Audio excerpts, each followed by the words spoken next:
এবং ছাত্র আন্দোলনের নামে যুব সমাজের নামে আন্দোলন করা হচ্ছে এসব বলে প্রচণ্ডভাবে সরকারের বিরোধিতা করা শুধু হচ্ছে না, রাষ্ট্রের বিরোধিতা করা হচ্ছে। আমরা কয়েকটি জিনিস আপনাদের সামনে তুলে ধরতে চাই।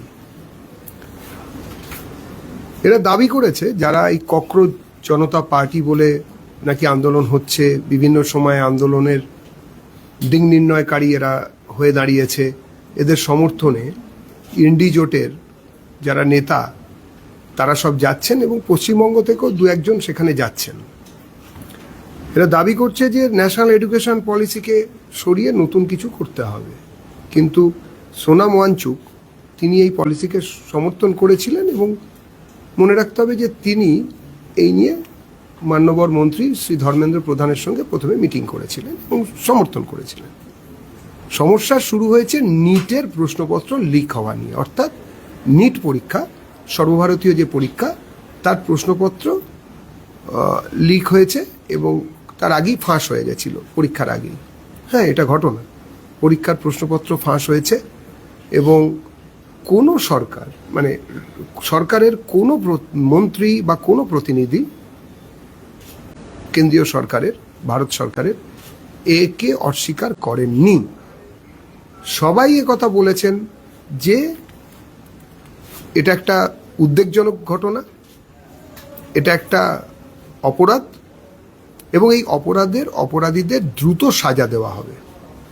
আপনারা জানেন যে যশস্বী প্রধানমন্ত্রী শ্রী নরেন্দ্র দাস দামোদর দাস মোদী তাঁর এক্স হ্যান্ডেলে এই নিয়ে একটি উদ্ধৃতি দিয়েছেন, যেখান থেকে পরিষ্কার ফাস্ট ট্র্যাক কোর্টের ব্যবস্থার কথা বলা হয়েছে এবং দ্রুত সাজা দেওয়ার, শক্ত সাজা দেওয়ার, কঠিন সাজা দেওয়ার কথা এসেছে অপরাধীদের জন্য।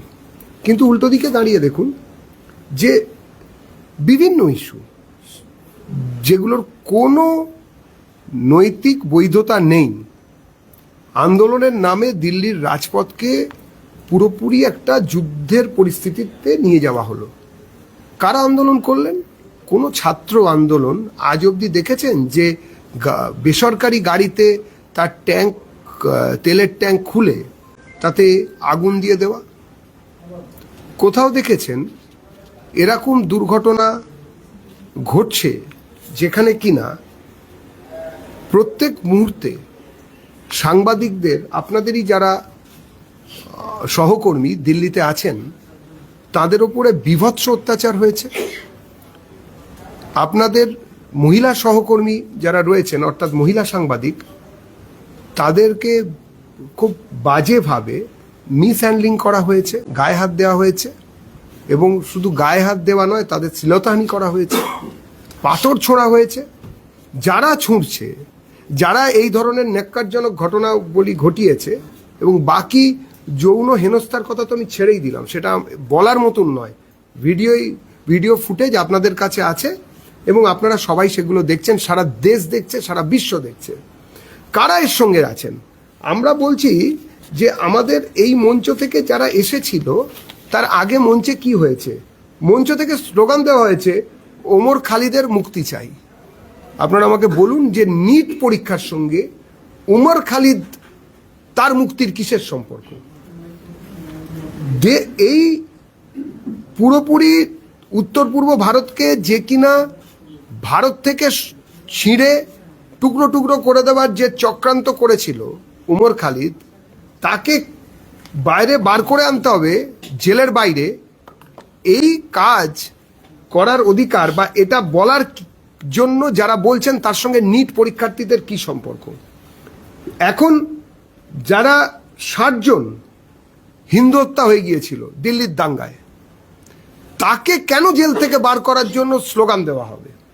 শুধু তাই নয়, আজাদির স্লোগান উঠেছে, আমরা জানি বহু পুরাতন স্লোগান, আজাদি, অমুক মাঙ্গে আজাদি, তমুক মাঙ্গে আজাদি ইত্যাদি স্লোগান, সেই পুরনো আজাদি।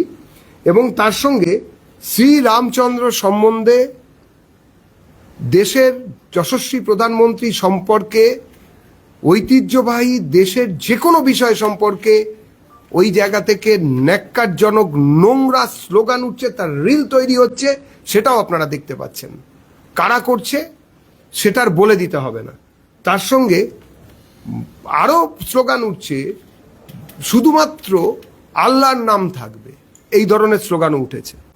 আমরা যে ভারতীয় বহুত্ববাদের বিশ্বাস করি, সেখানে এই ধরনের স্লোগান বা এই ধরনের কোনো রকম কথা, সেটা ভারতীয় সংবিধান বরদাস্ত করবে না।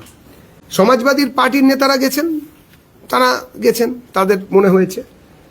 যেখানে 2012 থেকে 2017 সাল সমাজবাদী পার্টির আমল, উত্তরপ্রদেশ 40টারও বেশি সরকারি পরীক্ষার পেপার লিক হয়েছে। আমি আবার রিপিট করছি, 2012 থেকে 2017 সাল 40টারও বেশি সরকারি পরীক্ষার পেপার লিক হয়েছে।